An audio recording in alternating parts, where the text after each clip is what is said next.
నమస్తే తెలుగు న్యూస్కి స్వాగతం. జూబ్లీ హిల్స్ ఉప ఎన్నిక పోలింగ్ ముగిసింది.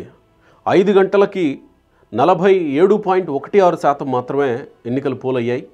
ఆ తర్వాత క్యూలో ఉన్న వారిని అనుమతిస్తున్నారు. అయితే 6 గంటలకి ఎగ్జిట్ పోల్స్ కూడా వచ్చేసాయి. Exit polls Jubilee Hills Public Pulse 48% Congress party, BRS 41%, BJP 6%. Naganna survey 47% Congress, 41% BRS, 8% BJP. Chanakya Strategies 46% Congress party, 41% BRS, 6% BJP. Aatmasakshi 46.5% Congress party, 44.5% BRS, 6.5% BJP.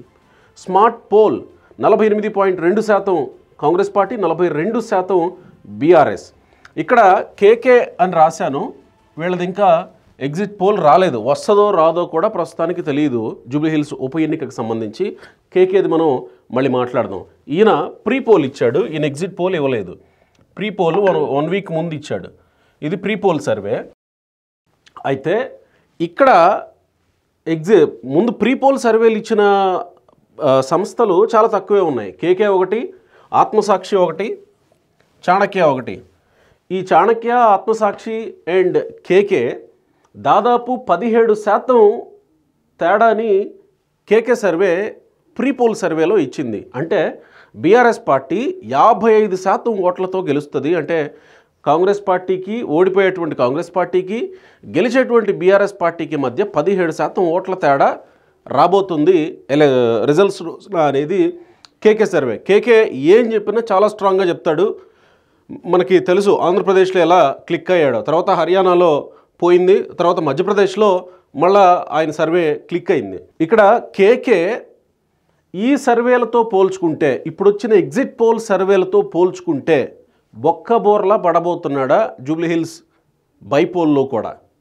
బైపోల్లో బొక్కబోర్లా పడే పని అయితే అంత కాన్ఫిడెంట్గా ఆయన 17% ఓట్ల తేడాని ఎట్లా చెప్పగలుగుతాడు? లేదా కాంగ్రెస్ పార్టీ వాళ్ళు ఆరోపించినట్టు ఒకవేళ బీఆర్ఎస్ పార్టీకి అమ్ముడు పోయి పెయిడ్ సర్వే లాగే ఏమన్నా చేశాడా? ఆయన ఎలాంటి వివరణ ఇస్తాడో చూడాలి. ఎందుకు అంత తేడా వచ్చింది అనేది చూడాలి. ఎందుకంటే కేకేని ఒక రకంగా ఆంధ్రప్రదేశ్, దేశం మొత్తం చూసింది ఆంధ్రప్రదేశ్లో ఎలక్షన్స్ అప్పుడు. మక్కి ఆయన ఏం ఫిగర్ చెప్తే జనసేన 21కి 21, వైసీపీ 14 సీట్లు గెలుస్తుంది అన్నాడు, 3 సీట్లు అటు ఇటుగా 11 సీట్లు గెలిచింది. కూటమి 160 సీట్లు అన్నాడు, 164 సీట్లు గెలిచింది కూటమి. సో ఇంత పక్క ఇవ్వగలిగాడు కాబట్టి కేకే మీద అందరికీ నమ్మకం ఉండింది. మరి జూబ్లీ హిల్స్ బైపోల్లో ఆయన నిలబెట్టుకునే కారణాలు చెప్తారా లేదా చూడాలి. అంటే ఇంకా రిజల్ట్స్ రాలేదు, కానీ ఎగ్జిట్ పోల్స్ విషయానికి వచ్చేసరికి కేకే మీద కొంత నమ్మకం సన్నగిలుతూ వస్తుంది. సరే, ఇక చాణక్య స్ట్రాటజీస్, ఆత్మసాక్షి కూడా ప్రీ పోల్ సర్వే ఇచ్చినాయి. దాదాపు 4 నుంచి 5% ఓట్ల తేడాతో బీఆర్ఎస్ పార్టీ గెలుస్తుంది అని ఇచ్చాయి.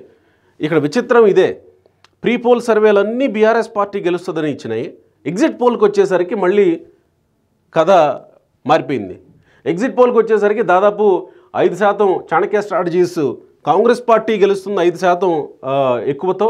ఆత్మసాక్షి 2% ఓట్లతో కాంగ్రెస్ పార్టీ గెలుస్తుంది అనేది ఆత్మసాక్షి ఇస్తుంది. కానీ ఈ మధ్యలో ఏం జరిగింది వారం గ్యాప్లో, ఇదే చాలా ప్రాముఖ్యమైనటువంటి పాయింట్. సరే, పబ్లిక్ పల్స్ వీళ్ళు ప్రీ పోల్ సర్వే ఇవ్వలేదు, ఎగ్జిట్ పోల్స్ ఇచ్చారు. ఎగ్జిట్ పోల్స్లో కాంగ్రెస్ పార్టీ గెలవుతుంది. ఏ ఎగ్జిట్ పోల్ తీసుకున్నా కాంగ్రెస్ పార్టీనే గెలుస్తుంది. కానీ ప్రీ పోల్ సర్వేలో ఇచ్చిన వాళ్ళు కూడా మళ్ళీ ఎందుకు రివర్స్ అవ్వాల్సి వచ్చింది? కేకే ఎటు పోయాడు అసలు? కేకే ప్రస్తుతానికి అడ్రస్ లేడు, ఇంకా బయటికి రాలా. ఎప్పుడు వస్తాడో ఏం చెప్తాడో చూడాలి. అయితే వీళ్ళు కూడా ఎందుకు మళ్ళీ రివర్స్లో కాంగ్రెస్ పార్టీ గెలుస్తుందని చెప్పాల్సి వచ్చింది? ఈ వారం రోజుల్లో కాంగ్రెస్ పార్టీ ఏం చేసిందనే దాని మీదనే అదే గెలుపుకి దారితీసింది అని అనుకోవాలా, లేదా పోల్ మేనేజ్మెంట్లో కాంగ్రెస్ పార్టీ బాగా చేయగలిగిందా? ఒక రకంగా హరీష్ రావు 4-5 రోజుల ముందటే చేతులు ఎత్తేసినట్టే కనబడింది. ఆయన ఈ ఎన్నికల్లో బీఆర్ఎస్ పార్టీ ఓడిపోయినందువల్ల పోగొట్టుకునేది ఏం లేదు, కాంగ్రెస్ పార్టీ గెలిచినందువల్ల కొత్తగా కాంగ్రెస్ పార్టీకి వచ్చేదేం లేదు అని ఆయన అన్నారు. ఈరోజు మధ్యాహ్నం తర్వాత బీఆర్ఎస్ పార్టీ అభ్యర్థి మాగంటి సునీత ప్రెస్ మీట్ పెట్టడం అతిపెద్ద వివాదమైంది. ఈరోజు ప్రెస్ మీట్ పెట్టి అక్కడ వాళ్ళు రౌడీజం చేస్తున్నారు, ఇక్కడ ఎలా అన్నారు, ఇక్కడ ఇది చేశారు, టేబుల్ లాక్కున్నారు, పోలీసులు అట్లా చేశారు అని మాట్లాడడంతో కూడా కొంత బీఆర్ఎస్ శ్రేణుల్లో నమ్మకాలు సనగిల్లాయి. అంటే ఎగ్జిట్ పోల్ వరకు ఆగాల్సిన అవసరం లేదు, మధ్యాహ్నానికే చేతులెత్తేసింది బీఆర్ఎస్ అన్నట్టుగానే పరిస్థితి మారిపోయింది. కేటీఆర్ హరీష్ రావు ఇప్పటివరకు ఏం కామెంట్ చేయలేదు. ఒకవేళ ఇప్పుడు చేస్తారు ఈ వీడియో చేసేటప్పటికి ఇంకా చేయలేదు. అయితే కాంగ్రెస్ పార్టీ అంతకు ముందు వరకు అధికారంలో ఉన్నాం కదా అని ఓవర్ కాన్ఫిడెంట్గా ఉండిందో ఏమో, ఈ సర్వేలు ప్రీపోల్ సర్వేలు ఎప్పుడైతే వచ్చాయో టక్కన అలర్ట్ అయిపోయి కాంగ్రెస్ పార్టీ ప్రచార వేగాన్ని పెంచింది. ప్రచారంలో అనుసరించాల్సిన వ్యూహాల్ని అనుసరించినట్టే కనపడుతుంది. ఎలాగూ అధికార పార్టీ కాబట్టి కొంత అడ్వాంటేజ్ ఉంటుంది కాబట్టి దాన్ని కూడా ఉపయోగించుకున్నట్టే కనపడుతుంది. మరీ ముఖ్యంగా ముఖ్యమంత్రి రేవంత్ రెడ్డి పోషించిన పాత్ర ఈ ఎన్నికల్లో, ఒక రకంగా అభ్యర్థిగా నవీన్ యాదవ్ ఎంత కీలక పాత్ర పోషించాడో ముఖ్యమంత్రిగా రేవంత్ రెడ్డి కూడా అంతే పాత్ర పోషించాడు. లేదంటే ముఖ్యమంత్రి వచ్చి గల్లీ గల్లీలో కార్నర్ మీటింగ్లు పెట్టడం ఏంటండి? ఎక్కడన్నా చూసామో మనం? ఉప ఎన్నికలప్పుడు కేసీఆర్ వెళ్ళి గల్లీ గల్లీలో తిరిగాడా? ఓ బహిరంగ సభ పెడతాడు 1-2 చోట్ల, లేదా కొంత పార్టీ మెయిన్ లీడర్స్ తోటి సమన్వయ మీటింగ్ ఒకటి పెడతాడు. అంతేగాని గల్లీకి వెళ్ళిపోయి గల్లీలో ఇట్లా కార్నర్ మీటింగ్లు పెట్టిన ముఖ్యమంత్రి మనం ఎప్పుడు చూడాల. కానీ రేవంత్ రెడ్డి పెట్టాడు. రేవంత్ రెడ్డి సక్సెస్ అవ్వడం కోసమే పెట్టాడు. రేవంత్ రెడ్డి ముఖ్యమంత్రి అయినా గెలిపించడం కోసమే పెట్టాడు. సో ఈ విషయంలో నవీన్ యాదవ్ది ఎంత పాత్ర ఉందో, ఒకవేళ రేపు రిజల్ట్స్ రోజున కాంగ్రెస్ పార్టీ గెలిస్తే కనుక నవీన్ యాదవ్ది ఎంత పాత్ర ఉంటుందో రేవంత్ రెడ్డిది కూడా అంతే పాత్ర ఉంటుంది. దీంట్లో మనం కాదు లేదా రేవంత్ రెడ్డి పాత్ర గురించి మనం అతిశయోక్తిగా చెప్పేది కాదు. సేమ్ టైం బీఆర్ఎస్ కూడా అంతే ఎఫర్ట్స్ పెట్టింది. కంప్లీట్గా కేటీఆర్ అన్నీ తానై జూబ్లీ హిల్స్ ఎలక్షన్స్లో హడావుడి చేశాడు. హడావుడి ఇన్ ద సెన్స్ తన పని తాను చేశాడు సక్రమంగానే. కానీ అధికార పార్టీకి ఉండేటువంటి అడ్వాంటేజ్ ముందు బీఆర్ఎస్ ఏమన్నా ఓడిపోయే లేదా సర్వేల్లో వెనకబడేటువంటి పరిస్థితులు వచ్చాయా, లేదా బీఆర్ఎస్ అభ్యర్థి మీద ఉండాల్సిన సెంటిమెంటు చివరి నిమిషంలో కాంగ్రెస్ పార్టీ ప్రయోగించినటువంటి అస్త్రాలు, ఆ తర్వాత కాంగ్రెస్ పార్టీ ప్రయోగించినటువంటి అస్త్రాలు అంటే ఏం లేదు, కొన్ని ప్రలోభాలు ఉంటాయి సహజంగా, అందరికీ తెలిసినటువంటి విషయమే. అధికార పార్టీ 3 ఏళ్ళు ఉన్నాయి, ఇంకా ఉండబోయేది అధికార పార్టీ ఎమ్మెల్యే కాబట్టి ఏ పనులన్నా అవుతాయి. ఇదొక్కటే తారక మంత్రం అందరికీ. సో ఇది ఒకటి కీలకమైనటువంటిది. మరొకటి ఫ్యామిలీ ఇష్యూలో కొంతమంది మాగంటి గోపీనాథ్ ఫ్యామిలీ మెంబర్స్ బయటకు వచ్చి, వాళ్ళ తల్లి కొడుకు అంటే ముందు భార్య ఫ్యామిలీ మెంబర్స్ అంతా బయటకు వచ్చి ఆయన మరణం మీద మాకు అనుమానాలు ఉన్నాయి, దర్యాప్తు చేయించాల్సి ఉంది అని మాట్లాడడం, రాజకీయ పార్టీలు మాట్లాడడం, ఆమె నేరుగా పువ్వాడ అజయ్ కుమార్ గురించి, కేటీఆర్ గురించి, తర్వాత వీళ్ళు హాస్పిటల్లో మాగంటి గోపీనాథ్ ఉంటే రావద్దన్నారు అనేటువంటి విషయాలు, ఇవి కూడా డెఫినెట్గా ఇంపాక్ట్ చూపించి ఉంటాయి. దాంతోపాటు మాగంటి సునీత ఒకవేళ గెలిస్తే ఆమె కూడా ప్రతిపక్షంలో ఉండిపోతుంది. కేటీఆర్ ఎలాగో, హరీష్ రావు ఎలాగో, మిగతా టీఆర్ఎస్ ఎమ్మెల్యే ఎలాగో ఆమె కూడా అంతే ఉండిపోతుంది.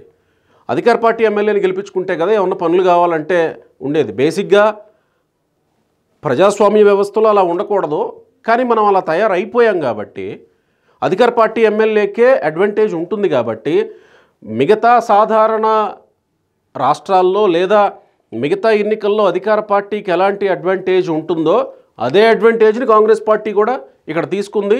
మరీ ముఖ్యంగా ముఖ్యమంత్రి తీసుకున్నారు, చాలా ప్రెస్టీజియస్గా తీసుకున్నారు. ఎంత ప్రెస్టీజియస్గా అంటే మంత్రులందరూ మోహరించారు. దాదాపు ఎమ్మెల్యేలు 40-50 మంది ఎమ్మెల్యేలు తిరిగారు.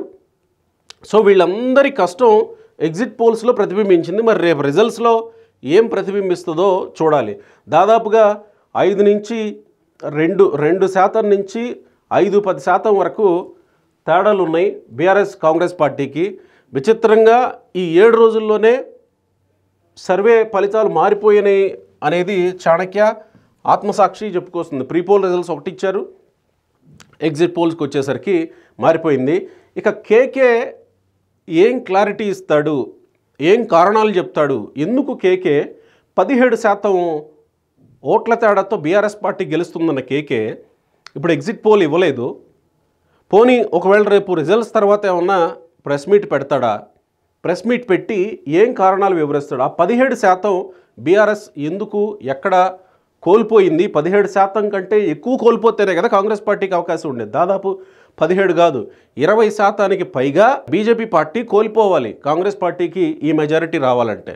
మరి కాంగ్రెస్ పార్టీ ఎక్కడ గెయిన్ అయింది, బీఆర్ఎస్ పార్టీ ఎక్కడ కోల్పోయింది అనేది కేకే ఏం చెప్తాడో చూద్దాం. ఇక్కడ ఎగ్జిట్ పోల్స్కి వచ్చేసరికి డెఫినెట్గా ఈ పార్టీకి అందరికి అర్థమైపోయి ఉంటుంది. సో సూటిగా చెప్పుకోవాలంటే డెఫినెట్గా నవీన్ యాదవ్ గెలుస్తాడనేది మొదటి నుంచి ఉన్నటువంటిది. కాకపోతే మధ్యలో వచ్చిన ఈ ప్రీపోల్ సర్వేలే కొంత కన్ఫ్యూజన్ క్రియేట్ చేసాయి. అరే నిజమేనా, అదేంటి బీఆర్ఎస్ గెలవడం ఏంటి అని. కొంతమంది బెట్టింగ్ రాయిళ్ళు కూడా హడావుడి చేశారు. బహుశా బెట్టింగ్ల కోసం ఏమన్నా కొంత తారుమారు ఏమైనా జరిగిందా అనేది కూడా కొంతమందిలో ఉంది. సరే బెట్టింగ్ ఇదంతా పక్కన పెడితే కొంత వీళ్ళైతే కొంత సర్వేలు చేస్తూ ఉన్నటువంటి వ్యక్తులు, గ్రౌండ్లో ఉన్నటువంటి వ్యక్తులు. కానీ ఆత్మసాక్షి 2023లో చేసిన తప్పు బహుశా ఇప్పుడు చేయాలని అనుకోలేదేమో. ఆత్మసాక్షి ప్రీపోల్ సర్వే బీఆర్ఎస్ పార్టీ గెలుస్తుందని ఇచ్చింది, exit poll survey BRS party గెలుస్తుందని ఇస్తుంది. చూస్తే కాంగ్రెస్ పార్టీ గెలిచింది. సో ఆత్మసాక్షి ఇక్కడ తప్పుని ఒక రకంగా సరిదిద్దుకున్నట్టే కనపడుతుంది.